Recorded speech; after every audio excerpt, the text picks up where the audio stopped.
প্রথমত আমরা আগে জানি যে রেজাল্টগুলো আসলে কিভাবে হয়। মনে রাখবা, ধরে নাও আমরা একটা উদাহরণস্বরূপ বুঝি, ধরো একজন স্টুডেন্ট বাংলা, ইংলিশ, তারপরে হইলো গিয়া ফিজিক্স, কেমিস্ট্রি, জেনারেল ম্যাথ, তারপরে হইলো গিয়া আমাদের হইলো গিয়া বিজিএস, তারপরে ধরো ইসলাম ও নৈতিক শিক্ষা, তারপরে আর কি 1 2 3 4 5 6 7 আর কোনো সাবজেক্ট আমরা মিস করতেছি। আচ্ছা আমরা ধরে নিলাম যে শারীরিক শিক্ষা দিলাম, আমরা এখানে দিলাম হলো চারুকলা, হ্যাঁ এগুলো আছে।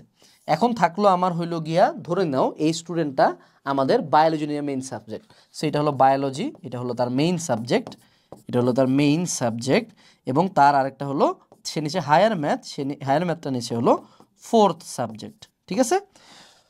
তো এখন তার পয়েন্ট কত, সে বাংলাতে পাইছে 5, তে ইংলিশেও পাইছে 5, সে ফিজিক্সে পাইছে 5, সে কেমিস্ট্রিতে পাই গেছে 4, জেনারেল ম্যাথে পাইছে 3.5, বিজিএসে পাইছে 5, এটাতেও পাইছে 5, এটাতেও পাইছে 5, এটাতেও পাইছে হলো আমাদের ধরো সে টু সে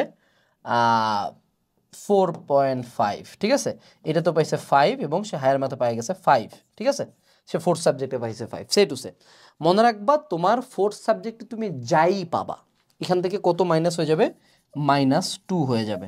কি হবে, -2 হয়ে যাবে। -2 যখন হইলো, এখন তাহলে তোমার হাতে কত আছে, ধরো সে টু সে তুমি যদি 4 পাও, তাহলে তোমার এখান থেকে -2 হলে তোমার এই 2 হলো তোমার ব্যাকআপ। যেমন গেম খেলার যখন একটা লাইফ থাকে না, কয়টা লাইফ, সো এই 2 হলো তোমার লাইফ। এখান থেকে 5 যেহেতু পাইছে, এর লাইফ আছে কত, 3।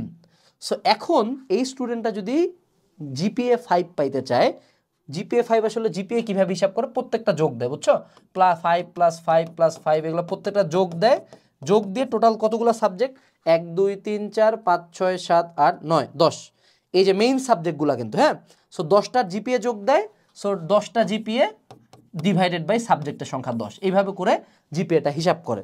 কিন্তু যখন তোমার 4th সাবজেক্ট আছে, এই যে 2 মাইনাস করার পরে যে পয়েন্টটা অবশিষ্ট থাকবে, এটা মূল রেজাল্টে যাবে না, এটা তোমাকে ব্যাকআপ দিবে।